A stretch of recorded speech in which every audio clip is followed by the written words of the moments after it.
গোলাঘাট বেবেজিয়া চাৰিঙীয়াৰ হত্যাকাণ্ডৰ মূল অভিযুক্ত নাজিদুল ইছলামৰ ফাঁচীৰ দাবীত গোলাঘাটত তীব্ৰ প্ৰতিবাদ। নাজিদুলৰ আত্মীয় চিকিৎসালয়ত চিকিৎসা কৰ্মীৰ ওপৰত কৰা উদ্ভণ্ডালিৰ বিৰুদ্ধে প্ৰতিবাদ দল সংগঠনৰ লগতে স্থানীয় গাঁওবাসীৰ। প্ৰতিবাদে উত্তাল পৰিৱেশৰ সৃষ্টি কৰিলে গোলাঘাটৰ উপায়ুক্ত কাৰ্যালয়ৰ সন্মুখত।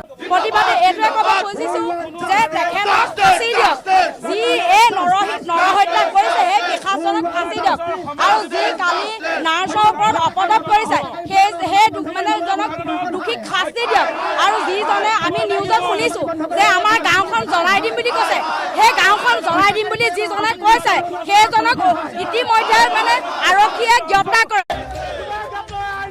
নাজিদুল ইছলামক ফাঁচীৰ লগতে আত্মীয়ৰ বিৰুদ্ধে বিহিত ব্যৱস্থা গ্ৰহণ কৰিবলৈ উত্তাল গোলাঘাট।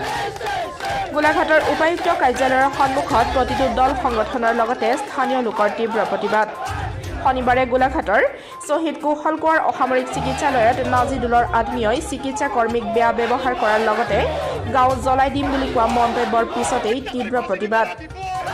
উল্লেখ্য যে দেওবাৰে কেইবাটাও দল সংগঠনে দোষী ব্যক্তিকেইজনক গ্ৰেপ্তাৰৰ বাবে গোলাঘাট আৰক্ষী থানাত এজাহাৰ দাখিল কৰাৰ পাছতেই নিশাই আৰক্ষীয়ে ৩জন যুৱকৰ লগতে এগৰাকী মহিলাক সোধপোছাৰ বাবে আটক কৰে।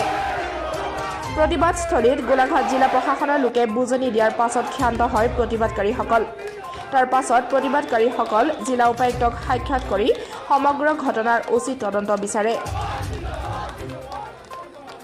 News desk, Golaghat diary. গোলাঘাটত প্ৰতিবাদ হৈছে। এই প্ৰতিবাদ যদিহে নাজিদুলক ফাঁচি নিদিয়ে সমগ্ৰ অসম বিয়পি কৰা হ'ব। এই প্ৰতিবাদ অসমৰ চুকে কোণে, অসমৰ গাঁৱে ভূঞে, অসমৰ চহৰে নগৰে এই প্ৰতিবাদ হ'ব। এই প্ৰতিবাদ ফাঁচি নিদিয়া পৰ্যন্ত চলি থাকিব। আমি অসম চৰকাৰক আহ্বান জনাইছো, কোনো কাৰণত যদিহে হত্যাকাৰী কিবা হুৰুঙাই হাৰি যায় তেনেহ'লে এই যি প্ৰতিবাদ, এই প্ৰতিবাদে